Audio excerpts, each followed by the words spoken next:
Hello there, Pisces sign. Welcome to your monthly reading. So Pisces, this is your reading for the month of October.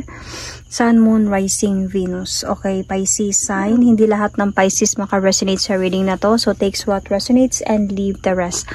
So Pisces, cross-watchers, pwedeng kayo to at hindi sila Pisces sign. Okay, so put yourself in a situation kung saan kayo naka-resonate. So Pisces, if hindi kayo naka-resonate sa reading na to, please do check your other placements. Your sun, your moon, your rising, your Venus sign, dahil pwedeng doon kayo maka-resonate at hindi dito. So Pisces, okay, pwede ding panoorin nyo panoorin ninyo yung other placement ninyo dahil pwedeng mag-continue doon yung reading ninyo or mag-umpisa doon yung reading ninyo to here. Okay, so let's see. Pisces, ano yung pwede mangyari sa inyo this month of October or in the near future? Titignan muna natin kung ano yung nangyayari ngayon. Pisces, Sun, Moon, Rising, Venus. So, Pisces, Sun, Moon, Rising, Venus. Ano yung nangyayari ngayon? Or pwedeng mangyari. Or nangyayari ngayon, sorry. Single. So, you are single, currently single right now, Pisces.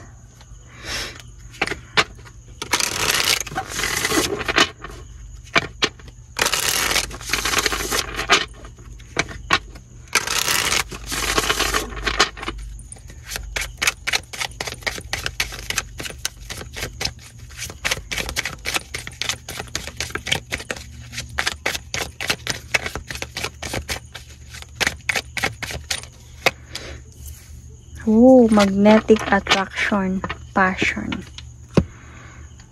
Diba?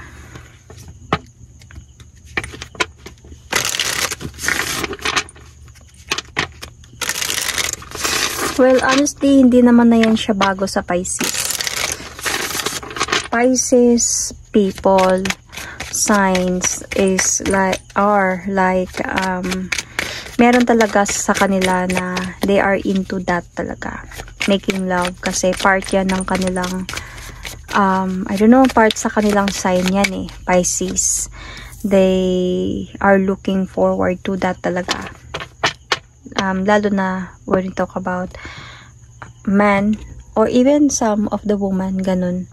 They communicate through making love talaga. So Ace, Earth, Taurus, Virgo, Capricorn. Let's see. Ace meaning new beginning.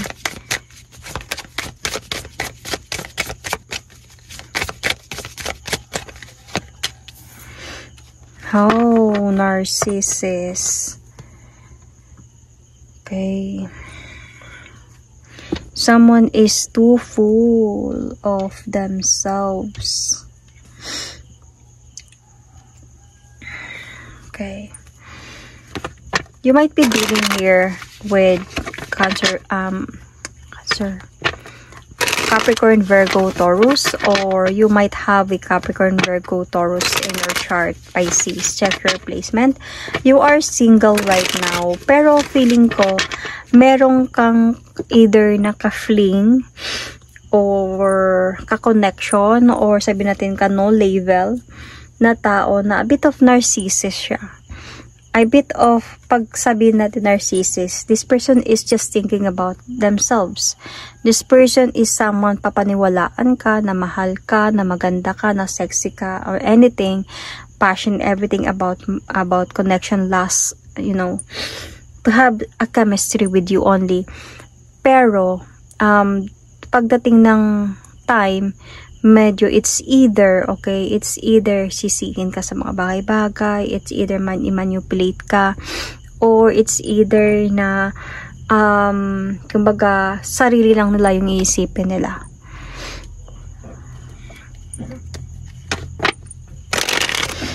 So I can see here that let's see what is happening right now. Okay, so what is happening right now? So I can see here a Pisces sign.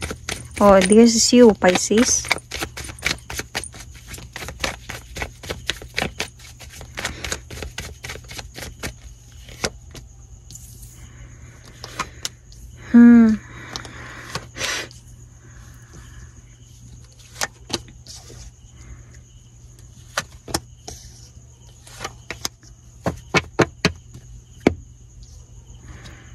lumabas ka dito, Pisces. So, might be currently you are single or but dumaan ka sa isang narcissistic relationship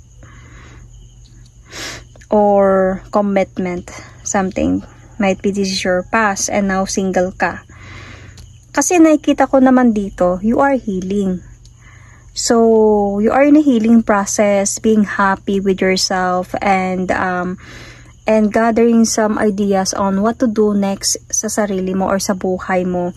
You might have changes in your life right now. You end some cycles. So, you might be end some cycles of a narcissist people or person. You have some toxic relationship to have a changes in your life. You end some cycle to have some changes in your life. Kaya may ace dito dahil might be nandun ka na sa point of new beginning ng buhay mo. So, nandun ka na sa point of trying to focus on your career. Might be sa earth signs. Okay, focus sa career, finances, life, and goals in life. Might be. And also, being single right now, siguro nandun ka din sa point of dating somebody, dating people, not totally in a relationship, but might be dating. And dahil nandun ka nga sa point of healing process, might be pinagdaanan mo tong narcissist na to. Might be nandun ka sa point na pwedeng married kayo nito before, and then, naghiwalay kayo dahil nga hindi kayo nagkaunawaan talaga, naging toxic yung pagsasama ninyo, and until sa point na andun ka na madami kang nalalaman sa taong ito, kaya you wanted to have changes in your life. Feeling ko lang dito na itong past na to, kasi nga narcissist siya eh. So, pag nakikita ka niyang naka-move on na okay ka na sa buhay niya, dahil siguro mag-asawa kayo nito, ex to, divorce ba kayo, whatever, is nagpaparamdam to sa'yo ulit. Okay? Nagpaparamdam to siya sa'yo ulit. Though, andun ka na sa point of observing this person and alam mo na yung mga nangyari, hindi ka na sente, wise ka na this time. So, parang he wanted siguro to fix some problem with you, na magkaayos kayo, kinakausap ka niya ulit. But I think on your side dito, Pisces, is like you gave this person a cold parang treatment. Parang bala ka dyan, parang ganun. Kasi you are already dating eh. Like nag-i-start ka na mag-accept ng people sa buhay mo or mga lalaki or babae sa buhay mo. So, parang binigyan mo siya ng cold treatment ngayon na bumabalik siya sa'yo. So, honestly, good lang naman to para sa isang narcissist na ganito yung gawin. Parang deadmahin mo lang. Wag mo lang siyang pakialaman or wag mo na lang siya pansinin. Kasi kung ganun talaga nangyari sa'yo before, kung toxic talaga nangyari sa inyo before, good, tama lang din yun sa kanya. Honestly. So, I can see here, Gemini. Gemini could be Virgo sign as well. Can see here, Taurus sign.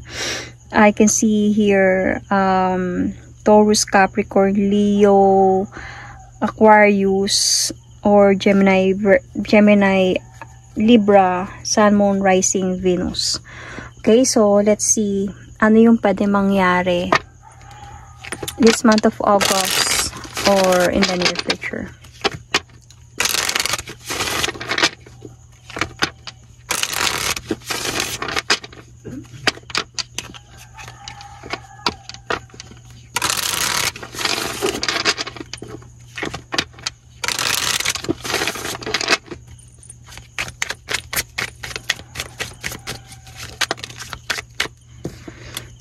Happiness, wholeness, overjoyed, smiling. See, because you parang binaliwala mo tong person, you ignore this person sa pagbabalik niya. Because you are having a new beginning of your life na this time. Dito sa Ace, sa Oracle card. Parang you are reaching your goals this time. And you are dating as well. So, parang hindi mo din hinahayaan yung love life mo. Parang you are dating, hindi ka lang nag-focus talaga pa ngayon into a relationship. Pero tumatanggap ka na ng mga suitors in life, might be nagkakaroon na ng mga, you know what I mean. Safety, comfort.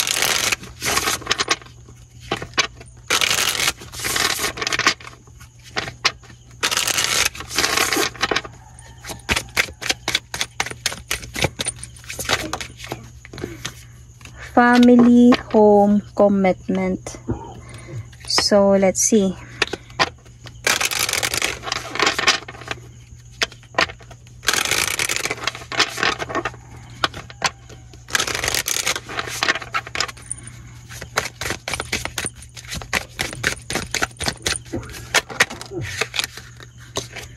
Open your heart, it will attract you more love. Okay. So, meron talaga ako nakita dito maturity sa Pisces. Hindi to para sa mga batang Pisces or sa mga walang anak or something. Baka meron na kayo kahit isa man lang or dalawa something. Basta meron na tong responsibility. So, ibig sabihin may marriage involved na din dito. Commitment involved. Or sabihin natin kahit na live-in partner something. Live-in na kayo before ng person ng ex mo na to. So, ano yung pwede mangyari this month of October or in the near future? Okay. Okay, so I can see here parang, honestly, hindi naman sa nawala na yung pagmamahal mo doon sa taong yun. Hindi naman sa ganun. Kasi kung nagkapakasal kayo nito or may anak kayo, syempre minahal mo din talaga to. Ang problema lang kasi medyo naging narcissist lang yung person, naging toxic lang yung pagsasama ninyo. Hindi lang talaga naging maayos. Pwedeng nagkaroon na talaga ng sakitan dito, physical, emotional, sexual, pwedeng ganun. So, nakita ko dito, parang with the Eight of Cups, with the Eight of Cups here is you walk away emotionally talaga from this. Kahit pa sabihin natin na mahal mo yung pamilya mo. Kasi may commitment, may family, may home dito eh. So, kahit sabihin natin na ganun na yung nararamdaman mo. Ay, ganun pa din yung nararamdaman mo. Mahal mo. May man nararamdaman ka pa din kahit papano. Nung time na bumalik to sa'yo or gusto niya makipagbalikan sa'yo, you really parang gain a strength na parang naglakas loob ka talaga na parang iiwan or baliwalain or ignore to. Kasi andun ka na sa point na naramdaman mo na yung healing mo eh. Naramdaman mo na yung joy, naramdaman mo na yung happiness. Without this person, parang nakaramdam ka na ng comfort.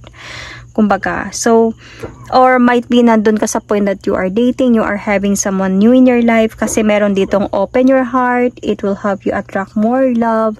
So, parang andun ka sa point na you are thinking about home, you are thinking about family,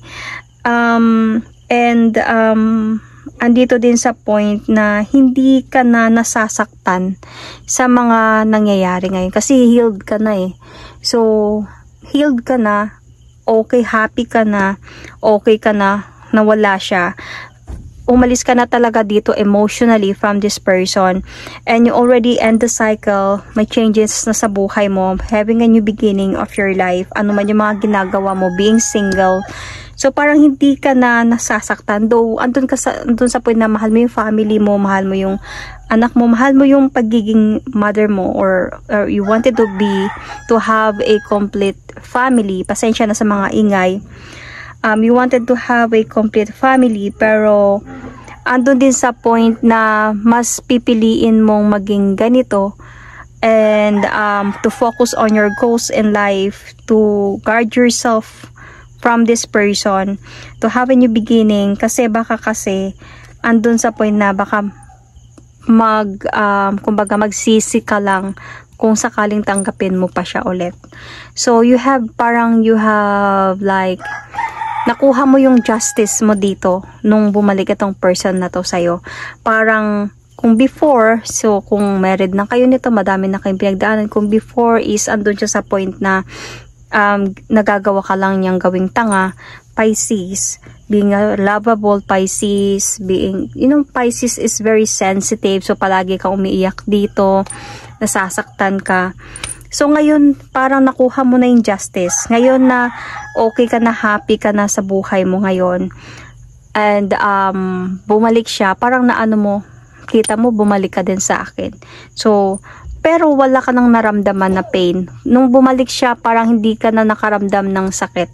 Parang, yeah, merong love. Okay, open ka na siguro ngayon sa pagmamahal ng iba. Open ka na maghanap ka ng right person sa buhay mo. And focus ka na din sa yung finances and career, sa goals mo sa buhay. Kaya you keep guarded yourself from this person. Parang you put boundaries na, kasi na-rebuild mo na yung sarili mo dito eh. You rebuild yourself, and though nandun ka sa point na dumating din sa point na nag-isip ka din. Okay? Nag-isip ka din, pero naisip mo din kasi na baka pagsisihan mo lang kung babalik ka sa taong to. Parang ganun. So, kasi nag-offer talaga siya ng second chance sa'yo. Nag-offer siya ng second chance, nakipag-usap siya. Parang gusto niya pa din ipaglaban yung pagsasama ninyo or yung marriage ninyo. Nag-e-effort din siya. Pero on your part kasi, parang ginaliwala mo na lang to, or hindi mo na lang pinansin, or hindi mo siya kinausap kasi para sa'yo, para saan pa? Okay na ako sa buhay ko ngayon. Parang hindi ka na din sure kung maayos pa ba kayo. And kaya nakikita ko pa din dito, being in a Saturn, ngayon nasa point tayo ngayon ng Saturn retrograde. So parang bumalik sa kanya yung karma niya. Na-karma siya. Parang kasi yung pag Saturn retrograde kasi, kung ano yung ginawa sa'yo ng isang taong pagkakamali, babalik sa kanya yun. During the Saturn retrograde. So, yung Saturn retrograde kasi 4 months I think. So, nasa Saturn retrograde pa tayo ngayon. So, kaya ganito yung mostly na nangyayari sa lahat ng reading, sa lahat ng zodiac signs. Hindi naman katulad, hindi naman same, pero some talaga, ganito yung mga nangyayari.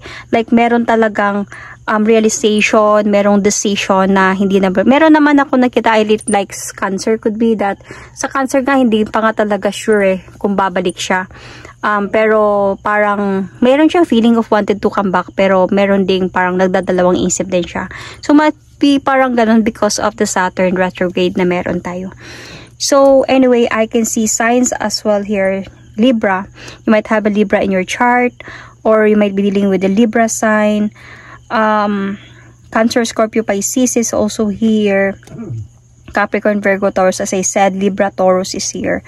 Sun, Moon, Rising, Venus.